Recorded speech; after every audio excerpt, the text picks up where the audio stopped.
Ako odam vo bitola, ke prošetam po širok soka, a na demel čaršija kafe ke se napijam. Ja sam Jorgo Ognanovski, akter, sportist, biznismen, političar. Ja sam tatko, dedo, čovek. No pred se, ja sam Makedonec, koji si je saka Makedonija.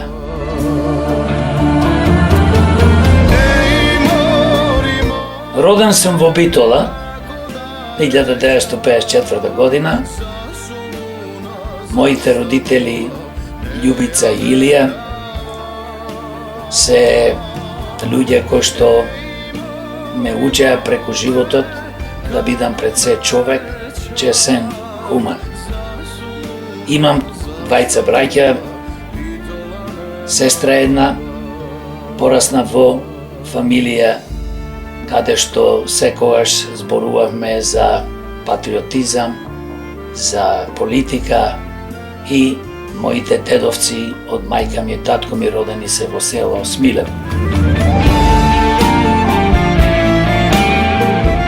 Inaku porasnat sam na Bajrot, gore, nije go vikame Bajrot, žive odmah vo blizina na manastir Krkrda, što nije go vikame Bitola popularno. I testvo toga pominav, poridišta, ubava prekrasna priroda, така da ima prekrasno destvo, se zapiše v prvo odelenje vo Тодор Ангелевски основното училище и трето се преселивме од Бајро во Битола, Смилевскиот Бајр го викаат, и живеев долго време позади сатот, место викано Дрвен пазар.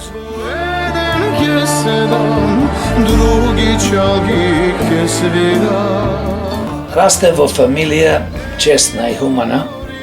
Дедо ми секогаш викаше Стојан. Внучко вика, најважно во животот да имаш образ, да бидеш чесен и хуман. Ако можеш, помогни му на луѓето. Ако не можеш, тогаш извини се, кажи не можам, али немој да им одмогнуваш.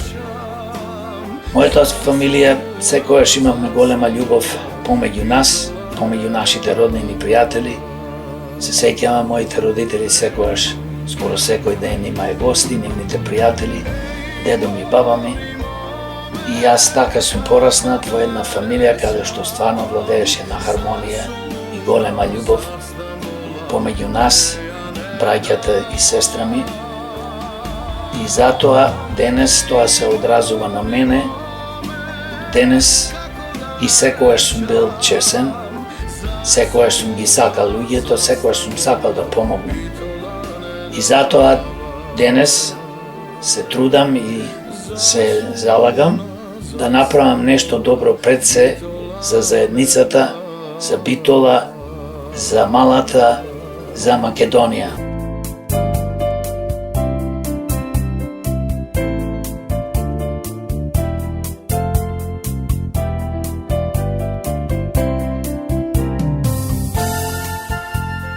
Кога бев тинејџер, јас во Битола многу го сакав спортот и покрај што одев да учам, завршив основно училиште во Гоце Делчев, тоа е во центарот на градот на Битола. Продолжив да учам во горната гимназија, но после 2 години се запишав во долната. Имав доста пријатели и најповеќе што ми беше важно покрај учењето да се занимавам со спорт.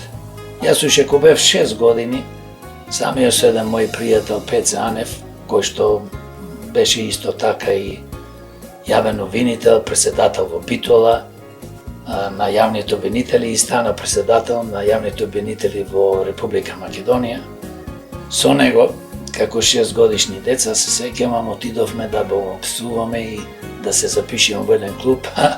Баце, смешно, вика тренерот, ајде да видиме колку сте јаки, почнаме ни даде ракавици, си спотепавме, почна да не боли, автоматски се откажавме. бидејќи сметавме дека тоа е глупо ако бев само 6 години и тој, дека некако насилнички ни се виде спортот, бидејќи самиот тренер немаше добар метод како да не привлечи. Почнав да тренирам ракомет, карате, не карате, џудо тогаш постоеше, немаше карате во мое време, и фудбал се разбира, игравме секогаш со децата, но како тинејџер во гимназија почнав, се разбира, првата љубов и втората кога бев 16, 17, 18 години. Прв пат се заљубив во една девојка и животот ми беше добар. Не бев многу по ноќни клубови, бидејќи тогаш не ни пуштае да одиме во тие клубови. И јас како млад човек се заљубив најповеќе во спортот.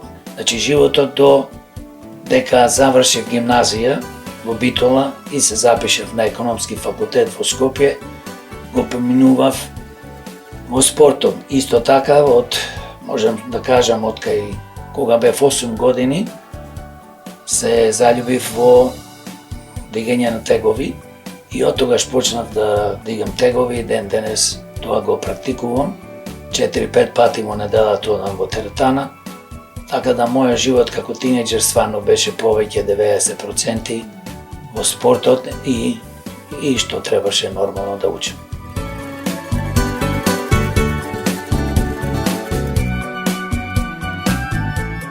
Кога бев 4-та година гимназија, најголема желба ми беше да бидам доктор.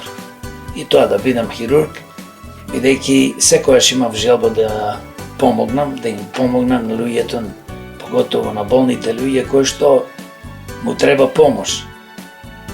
Но кога дојде време да се запишувам на медицински факултет, јас се распрашав и тие ми рекоа: Јорго, ако сакаш да бидеш на медицински факултет, ќе заборај спорт, ќе заборај се, бидејќи треба да доаѓаш на предавања, на вежби и така натаму. И тоа толку ме разочара, а имав огромна желба, се разбира, исто да бидам правник, да бидам адвокат, не судија. Сакав како што зборувам да ги бранам луѓето.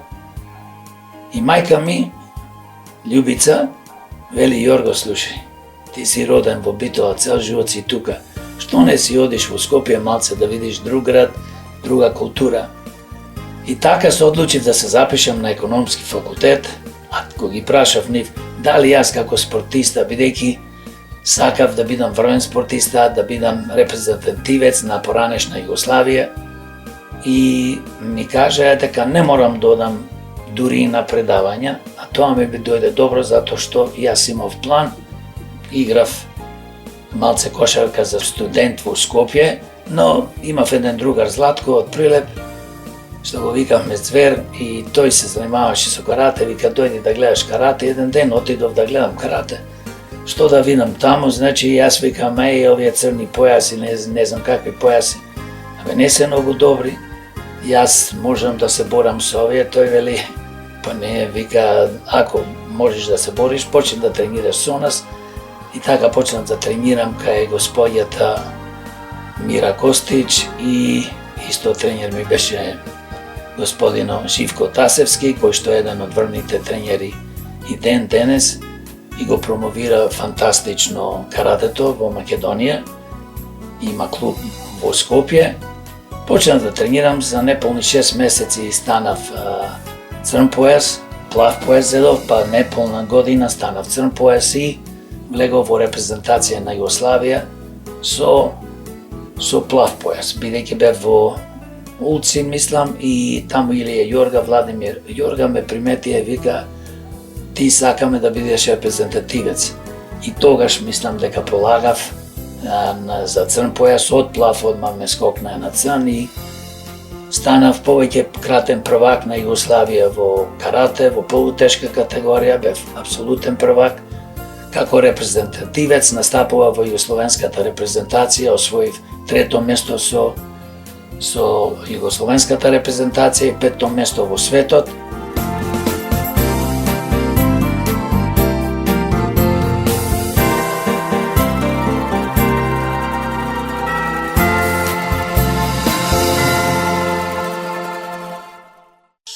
sok kak Solandoni. Јас ја гледав ситуацијата во поранешна Југославија, некои работи ми се допаѓа многу, но некои не ми се допаѓа. Една од работите што не ми се допаѓаше беше дека децата на директорите, на политичарите и децата на судите и така натаму, на функционери некои, тие ги добиваја становите, бидејќи тогаш се даваја станови на млади брачни парови, на млади луѓе. Јас завршив факултет, сопругата ми имаше завршено технолошки факултет и како врвен спортиста, репрезентативец, имав стипендија.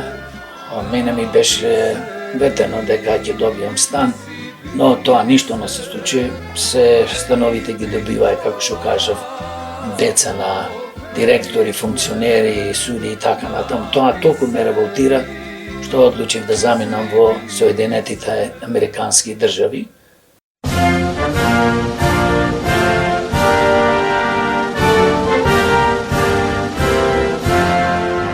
Сум 87 заминав, живеев 30 скоро и повеќе години таму. Јас се чудев како е средено, како е убаво, како самите американци сакаат да ти дадат шанса ако си, дали си спортиста, дали си актер, дали си музичар, дали си научник или работник, тие бараат секојаш квалитет и те ценат единствено по квалитет.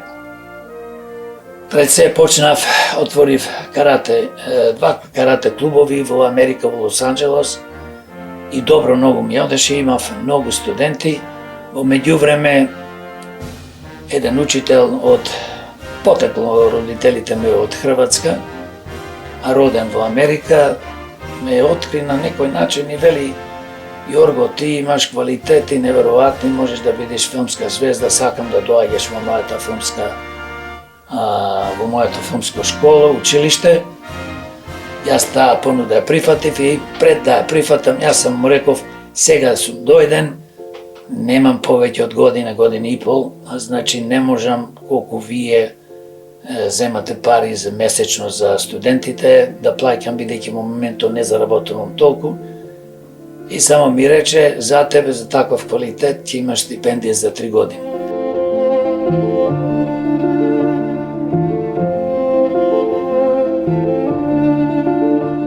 Така отпочнав мојата кариера како актер и доста научив за глумата и почнав да учам и за продуцирање. Со текот на времето отворив 2 компании во Холивуд.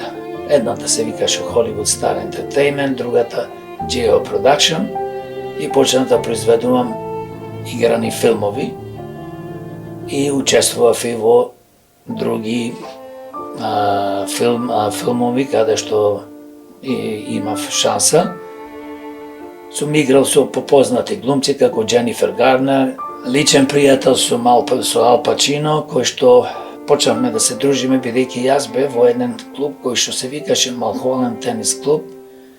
Тоа е клуб на Беверли Хилс, на Холивуд Хилс, тука се сите глумци, доаѓаат и бизнисмени, многу богати луѓе, кантри на клуб го викаат тие во Америка. Значи, јас запознав и други како Хали Бери, Ричард Дрейфус, Кети Бейтс и други познати глумци и продуценти, кои што имав шанс од нив и да зборувам и да учам околу глумата, околу бизнисот.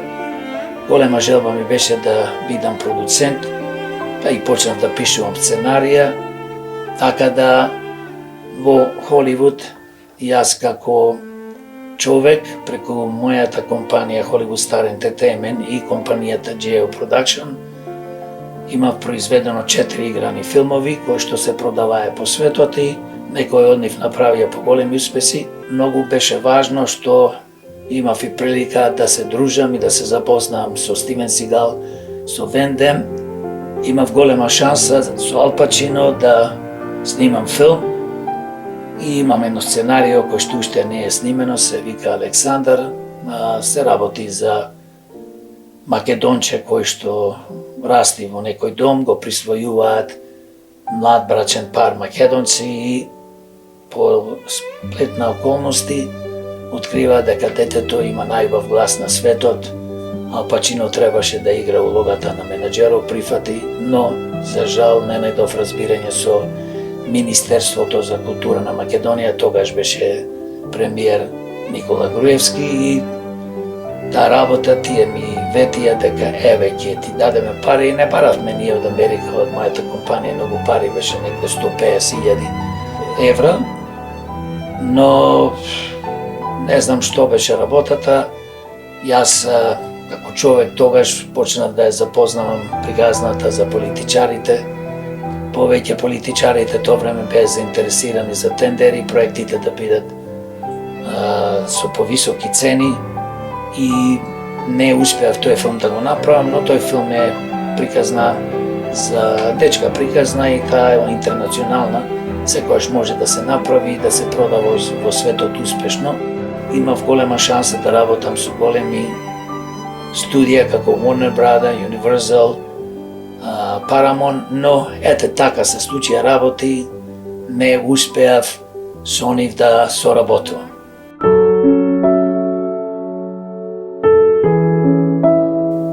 Во Америка бев со фамилија, со мојата поранешна сопруга Ленче и моите деца Илија и Драгана.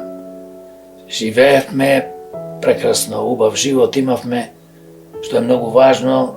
Моите деца се школуваја, ќерката ми има завршено еден од најдобрите факултети во светот за економија, тоа е Беркли во Сан Франциско, а сино е менеджмент во USC. USC е во првите 5-10 факултети во светот, приватни факултети, каде што имаше и сино и ќерката стипендии и ние, јас колку требаше, го финансирав. Сино си живее во Америка уште, си имам 2 внуки од него, сопругата е лекар, има одличен живот таму, а ќерката си живее во Македонија. Си имам внука, се вика Уна, зето ми е архитект и неговото име е Столе и има прекрасен брак.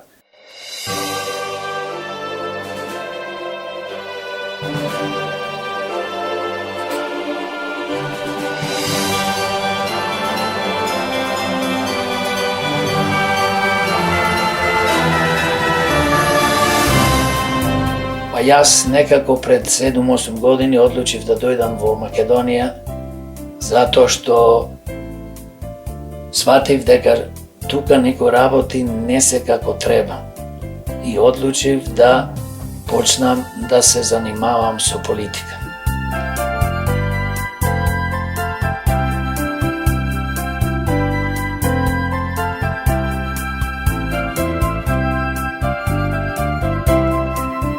Мојот политички живот е принуден.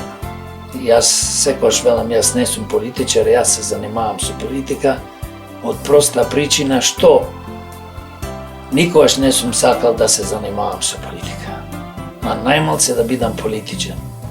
Бидејќи за жал кај нас 35 години самите знаеме сите каква е состојбата со политичарите. Повеќето политичари, да не речем сите не е фер нормално, али повеќето политичари доаѓаат, се занимаваат со политика, стануваат политичари единствено да дојдат до позиција на мојк и пари. Јас како човек, како пред се Јорго Огненовски, не можам да трпам неправди, не можам да трпам уништување на еден народ и не можам да трпам уништување на држава како што е нашата Македонија. А најмалце можам да трпам неспособни луѓе да водат ова држава, политичари.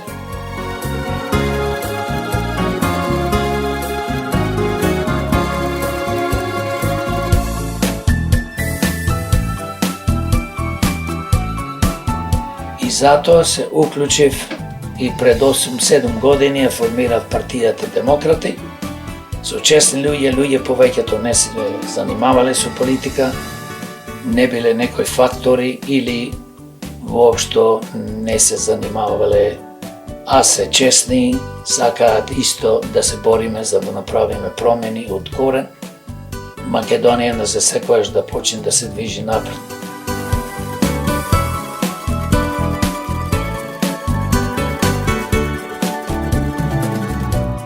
Јас секојаш се прашувам како родител на 2 деца и сега дедо на 3 внуки, што се случува во главата на граѓаните на Македонија, на одредени граѓани.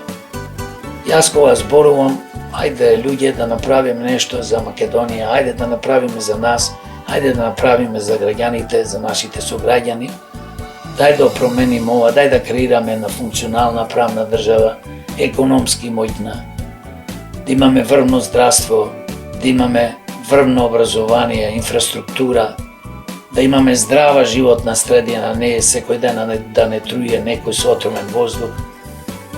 И се разбира сите други работи што треба да ги имаме. Најважно е да се грижиме за старите, за изнемоштените, за пензионерите, за болните. Денес гледаме што ни се случува во Македонија и тоа ме мотивира да продолжам со борбата за да имаме подобар живот за сите. Независно дали сме македонци, дали сме албанци, дали сме турци, власи, бошњаци, торбеши, срби, хрвати, што и да сме, важно е дека сите сме хумани луѓе и заслужуваме подобар живот. Важно дека сме сите македонци во Македонија со своји обележја. Јас како човек, како македонец, сакам да се борам за себе, за мојата фамилија, за моите деца, внуци, да се борам за граѓаните на Македонија, што е најважно, можеме да си ги задржиме децата, бидејќи децата денес бегаат од овој трул криминален систем, бегаат од политичарите, кои што немилосрдно 35 години ја плачкаат, уништуваат, разнебитуваат нашата Македонија.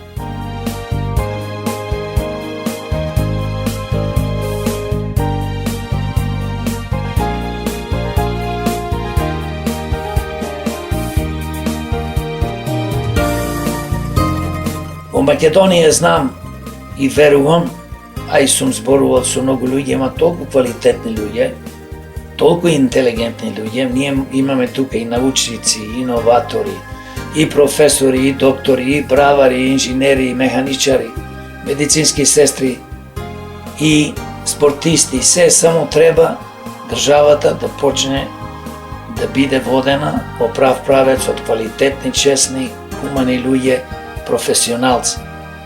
Мојата борба нема никогаш да престане за Македонија. Јас живеам за народот, живеам за Македонија и што е најважно, еден ден, после 5, 10, 15 години, 20 да кажат Македонија е во првите 10 држави на светот, статистички зборувано, тоа значи да имаме во првите 10 држави на светот економија, да имаме во првите 10 држави помалци и помалци криминал, да имаме врвно образование, врвна инфраструктура, здрава животна средина, култура и да кажат во Македонија, ако си болен, ако си стар, ако си немојкен, ако ти треба помош, државата се грижи за тебе. И луѓето еден ден да почнат да ми завидуваат, но што е уште поважно, да земат примери како ова држава пред 10-15 години била уништена, оплачкана од политичари, од бизнисмени, од одредена група на граѓани кои што немаат милост за сите нас. Сите ве сакам, ве ценам, независно дали сте македонци, албанци, турци, власи, бошњаци, торбеши, сите македонски граѓани, бидејќи без љубов и без борба за нешто добро, ние никогаш нема да одиме напред. Затоа ве повикувам да ни се придружите во борбата и заедно да се бориме за подобра иднина на Македонија, да се бориме за подобра иднина на нашите деца, внуци и сограѓани. Да ни живее Македонија, да ни живее македонскиот народ и сите други народи и народности. Македонија да ни е вечна и вековита.